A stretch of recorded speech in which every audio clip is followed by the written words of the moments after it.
Dengan budget 22 jutaan, kalian dengan mudah bisa beli laptop gaming dengan RTX 5060. Tapi jangan lupa, ternyata di harga segini juga ada Acer Swift 14. Ayo, pilih mana?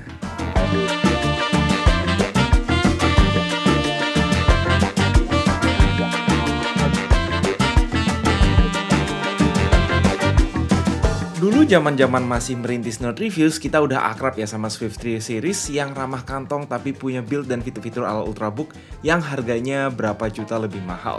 Tahu-tahu sekarang ada loh Swift 14 yang harganya tembus 22 juta, bukan dengan prosesor Core i7 atau Ryzen 7, tapi Ryzen 9. Apakah Swift 14 satu ini udah bisa bersaing lawan Ultrabook dan 2-in-1 high-end harga 20 jutaan ataupun beberapa laptop gaming thin and light macam TUF A14? Siapakah target market dari sebuah laptop Acer Swift dengan APU Ryzen 9 terbaru? Oke, pertama perlu gue tekenin bahwa wujud Swift 14 terbaru ini udah sedikit update dibandingin dengan Swift 14 Touch dan OLED yang tahun lalu kami review. Body full metal polos di semua sisi, rasio layar 16:10, ada elevated hinge, dan logo Acer-nya pindah ke ujung kanan. Di kiri ada logo baru, namun mungkin nih saatnya Acer Swift papan atas bener-bener dikasih branding baru biar kelihatan beda dibanding Swift yang lebih murah. Kayak Asus ZenBook lah harusnya gitu, biar ada separasi jelas antara laptop mainstream dan laptop premium. Di luar itu dia punya modul webcam infrared yang agak nonjol ke atas, terus dekorasi touchpadnya nih yang beda. Bukan numpad, bukan media control, tapi sebuah motif mirip bunga yang nanti kita lihat lagi. Di luar itu more or less the same, gue expect touchscreen ini punya at least resolusi QHD gitu ya di harga 20 jutaan mengingat Swift Go 14 AI aja udah 3K OLED. Tetapi ternyata sama kayak Swift Go Touch tahun lalu, yaitu ini pakai soft panel IPS resolusi Full HD plus 16:10. Menurut gue nggak apa-apa mau IPS soft panel gini, nggak perlu OLED, biar bisa lebih tipis dan lebih enteng daripada panel kaca. Tapi harusnya nggak sulit ngasih resolusi yang sedikit lebih tinggi, sebab laptop harga segini bakal banyak dipakai kaum profesional yang mungkin ngedit foto, video, presentasi 3D model ke klien, dan lain-lain. Percolokan mencakup combo audio jack dan USB A 3.2 di kanan, lanjut ada HDMI 2.1, ada satu lagi USB A 3.2 always on, lalu yang paling penting ada dua USB 4 full function, support charging PD serta DP, dan udah Wi-Fi 7. Swift 14 AI ini bisa dibilang sebuah anomali karena emang langka sebuah laptop tipis 14 inch non-gaming bisa-bisanya dikasih prosesor AMD Ryzen AI 9 36510 core. Biasanya laptop beginian mentok di Core Ultra 7 atau Ryzen 7 8 core. Kelebihannya, APU ini benefit dari chip grafis Radeon 880M yang lebih kencang dari 860M di Ryzen AI 7. Tetapi, apakah sebuah chassis Acer Swift bisa manfaatin APU ini tanpa throttling yang serius? Akan segera kita kupas.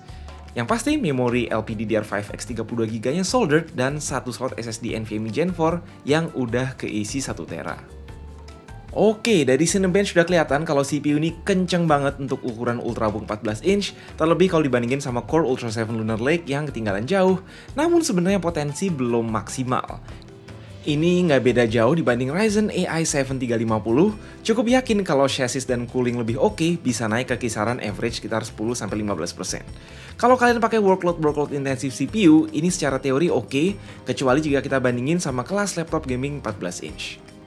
Namun di sisi lain, rendering video 4K juga nggak bisa ngalahin VivoBook yang pakai Ryzen 7 dan Radeon 860M. Potensi GPU-nya agak di bawah ekspektasi, Radeon 880M harusnya bisa di atas rata-rata Radeon 780M bahkan mendekati performa Intel Arc 140V, tetapi kalian bisa lihat ini performanya agak ketahan, beda tipis sama Ryzen AI 7 350 yang pakai Radeon 860M. Sure, kita bisa main game AAA setting mendekati rata kiri, meski nggak lebih baik dari opsi Ultrabook atau handheld Ryzen AI 7 dan Core Ultra 7 yang lebih terjangkau. Sebenarnya, ini laptop bisa punya layout cooling yang jauh lebih optimal. Anehnya, Acer memilih untuk menaruh sang APU Ryzen AI 9 di bawah WASD alias sisi kiri, sedangkan kedua kipas kecil berserta heatsink di sisi kanan dari atas. Hal ini membuat suhu di sekitaran WASD nggak terkendali sampai kisaran 45 derajat setelah dipakai main game 20 menit, membuat ujung jari berasa nyeri saking angetnya. Cukup yakin apabila layoutnya dibalik atau sistem kipasnya di split jadi dua seperti notebook lain yang normal dengan posisi APU di tengah, kenyamanan bakal improve banget. Di sisi keyboard, touchpad, dan lain-lain, jujur aja nggak kelihatan berubah banyak dari Swift Go yang terakhir kami review. Sure, ada backlit putih 2 tingkat, tombol khusus Acer Sense, tombol power nyatu sama fingerprint reader, dan touchpad relatif luas. Gimik lucunya adalah ketika NPU aktif, misal buat Windows Studio Effect gitu, ini logo X atau kembang nyala-nyala. Asli, mendingan keep jadi media controls aja kalau mau bikin gimik yang lebih kepake.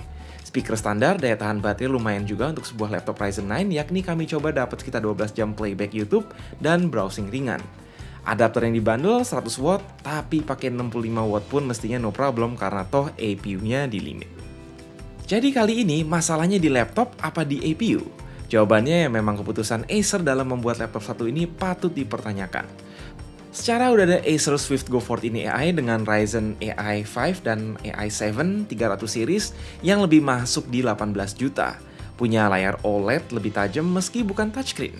Rata-rata Ultrabook itu lebih butuh IGP kenceng dan efisien, tidak perlu CPU rata kanan.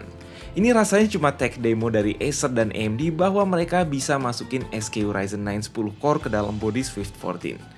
Kalau memang butuh body 14 inch dengan performa CPU lebih proper sekaligus lebih fleksibel buat editing dan gaming, ada Asus TUF A14 di harga yang mirip.